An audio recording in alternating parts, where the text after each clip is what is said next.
Hey everyone, Eric Thompson here. Hope that you are doing well indeed.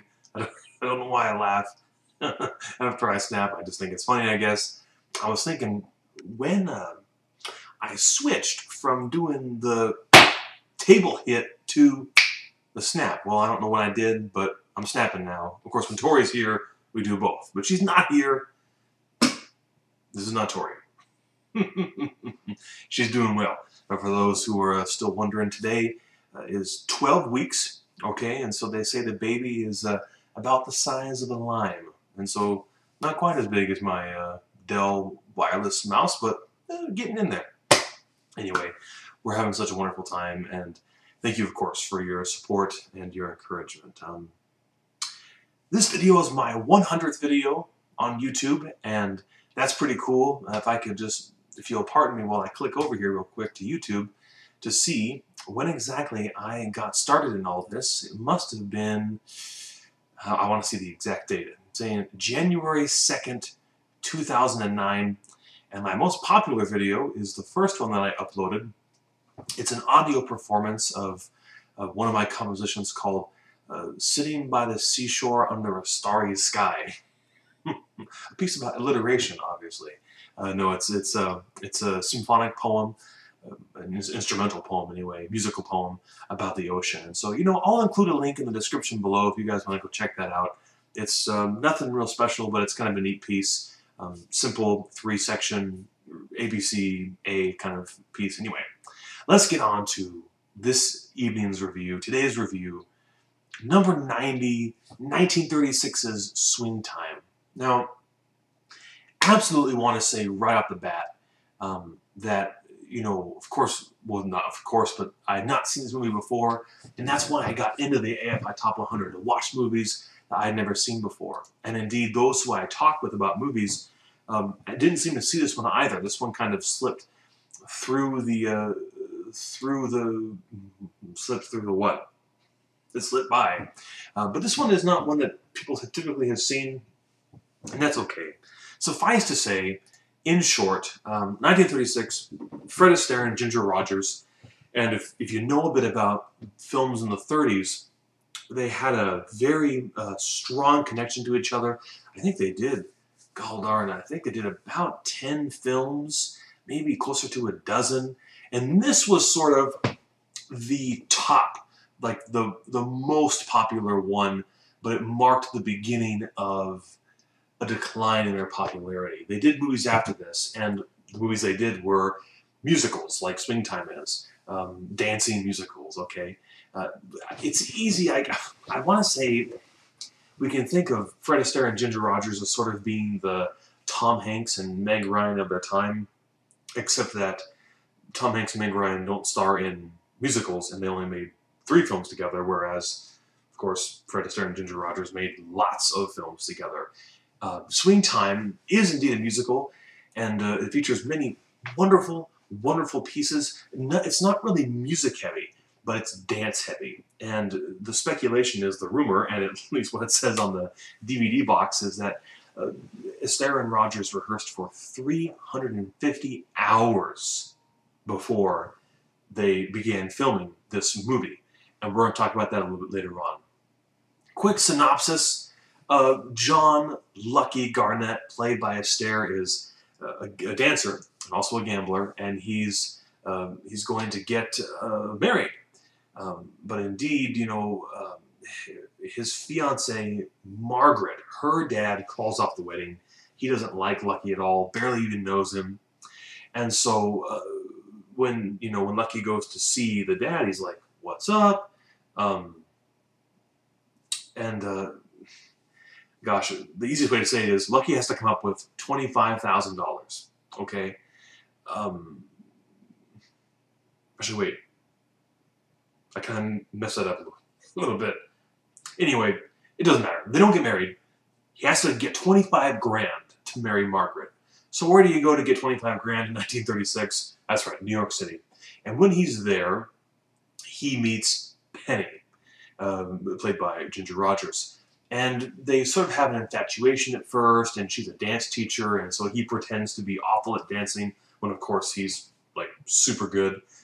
and he becomes her student, although immediately, you know, like he has a really bad lesson, and then he pretends to be bad, and then when her job is in peril or at risk, then he's, you know, he turns it on and he's super duper good.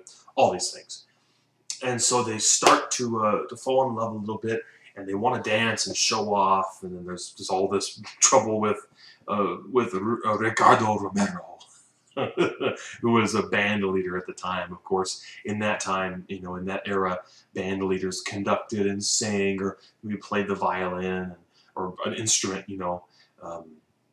Anyway, so the story is really about how Lucky gets the cash and gets the girl.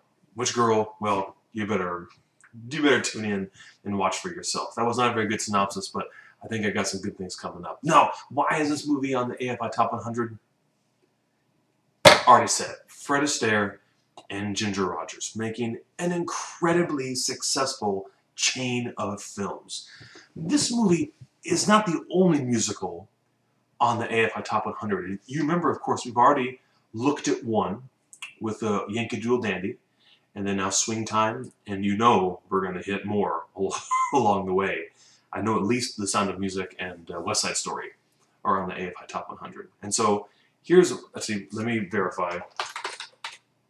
Yes, West Side Story. And, oh, then of course Singing in the Rain, that's in there. On the Waterfront, It's a Wonderful Life. Is that a musical? If my wife were here, she would know. She would yell at me. So Some Dwarves, which is kind of, anyway, we're getting off topic. So this is another representation of the American love and fascination with the musical, especially in 1936, wartime, and so people are looking for that escape, okay, for that fantasy, and that's what this film provides. I think it's also on the AFI Top 100 to remind us of the innocence of that time. Coming up, we're going to talk about Bringing Up Baby, which I watched kind of ahead of time, and it also represents the innocence of how films were made during that time period. For example, of course, Fred Astaire and Ginger Rogers have romantic chemistry, but we never see them kiss in the movie. It's implied in a couple scenes. They kiss behind a door, and at the very end of the film, you know, it's sort of, well, I guess, yeah, pretty much the very end. Oh, that's a spoiler. Spoiler alert. Spoiler alert. Thank you.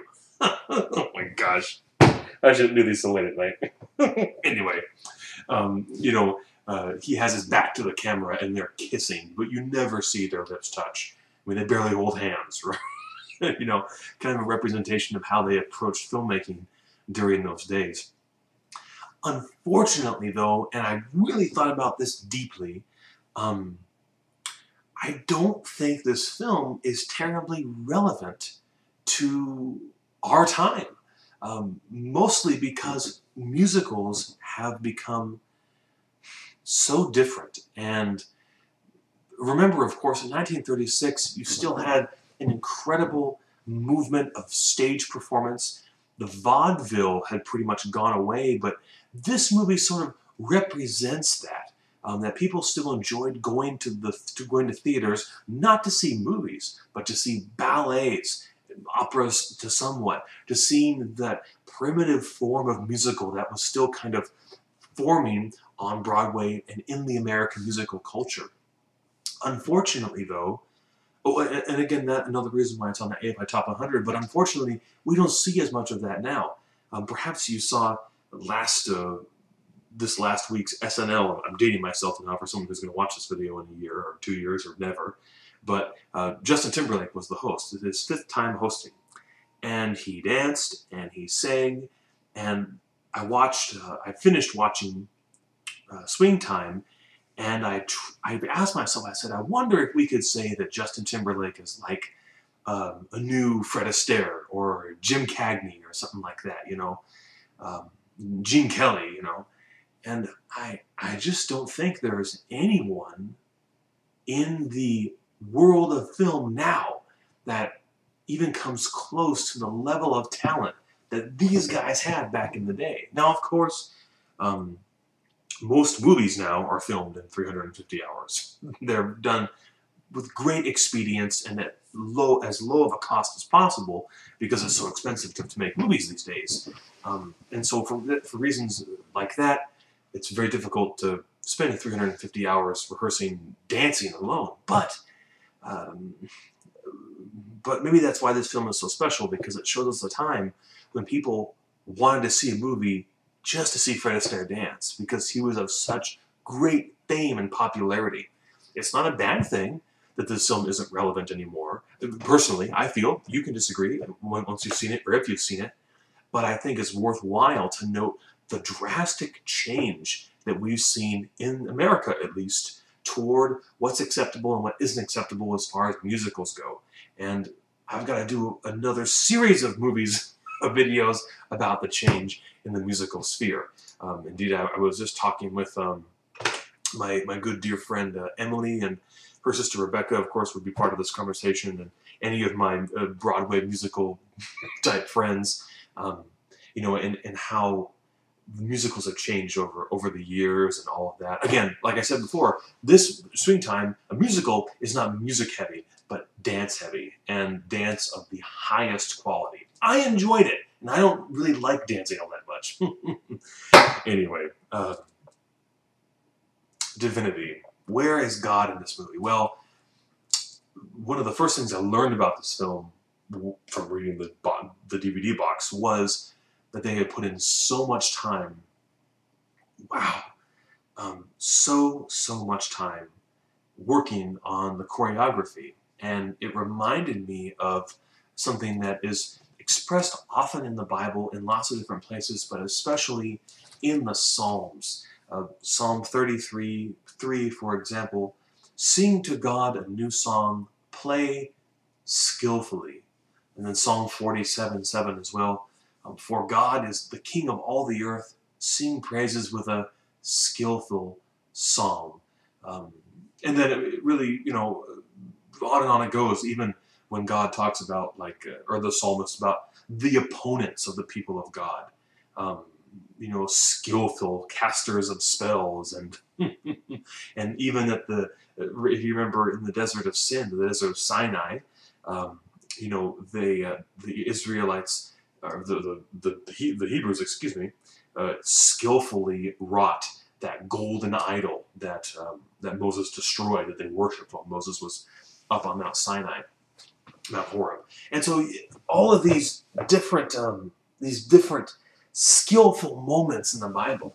And I reflected on that. And in general, our call to skillfulness in whatever we do.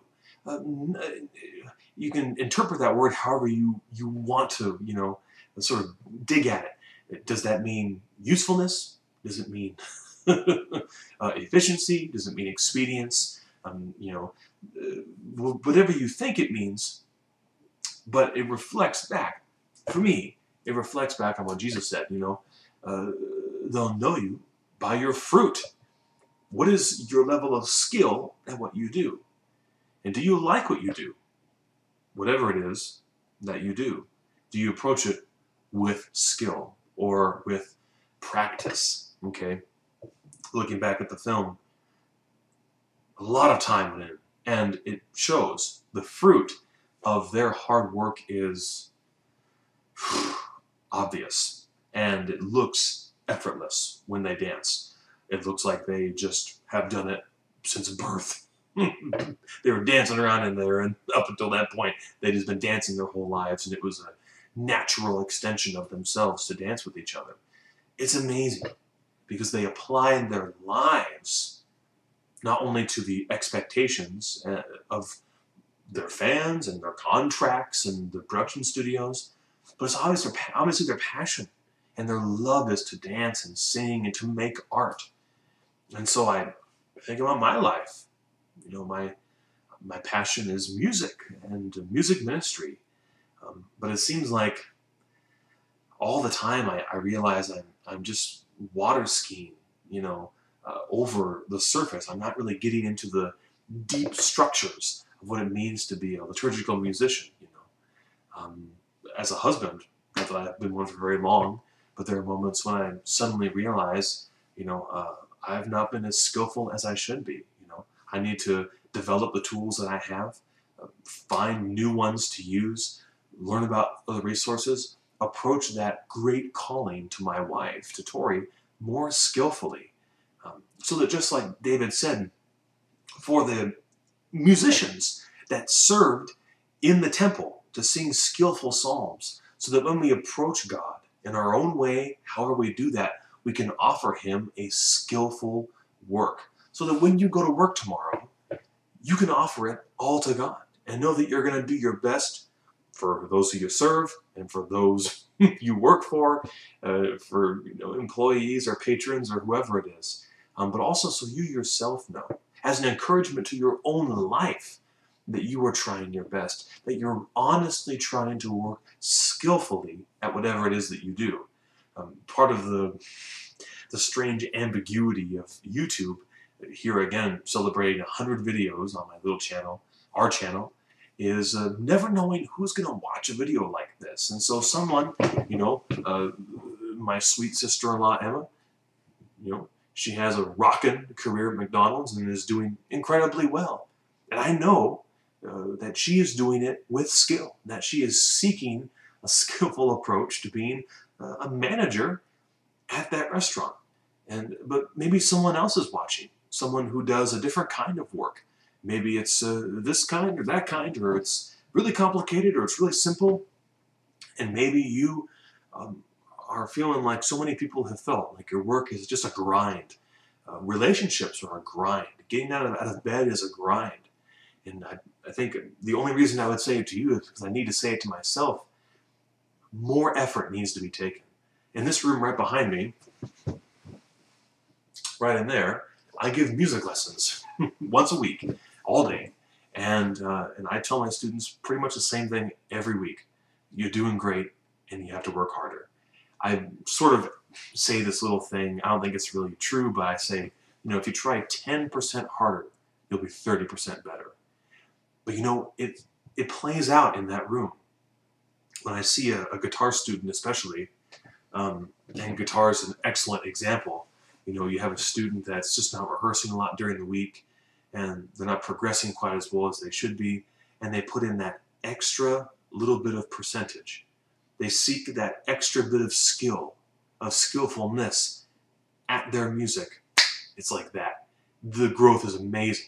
I'm sure that there are other things in your life you can relate that to, especially in guitar, which is just a lot of muscle memory and repetition, but you have to get through that repetition, okay? You got to develop the calluses. Just like Fred Astaire and Ginger Rogers, I'm sure, had all kinds of calluses and aches and pains, but the result of their hard work is an incredible film that I want to honor today a little bit, even if it's not as relevant for our times as I think it should be. I wish it was. It's still one that says a lot about what skillful work is. And something that we can all enjoy. And I hope that you will watch Swing Time, okay? And maybe get into some of Astaire and Rogers' other films. I think you'll enjoy them. I certainly did. I'm really enjoying this project. This is a lot of fun for me. I hope that you're enjoying it as well. Of course, thank you always for watching. I sure appreciate it. We're going a little long with this one, and I apologize for that, but sometimes there's just a lot to say. Friends, thank you truly for watching. As always, like and subscribe if you care to, okay? If you want to share this video on YouTube or Twitter or LinkedIn or MySpace or whatever social network you belong to, go ahead and do it. Send it to your friends, whatever.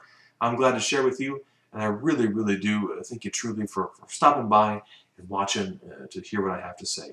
I do wish you the very best, and until next time, thank you for supporting the channel. 100 videos, how fun is that? I'm sorry for the spoilers. It's time to stop. It really is. Thanks so much.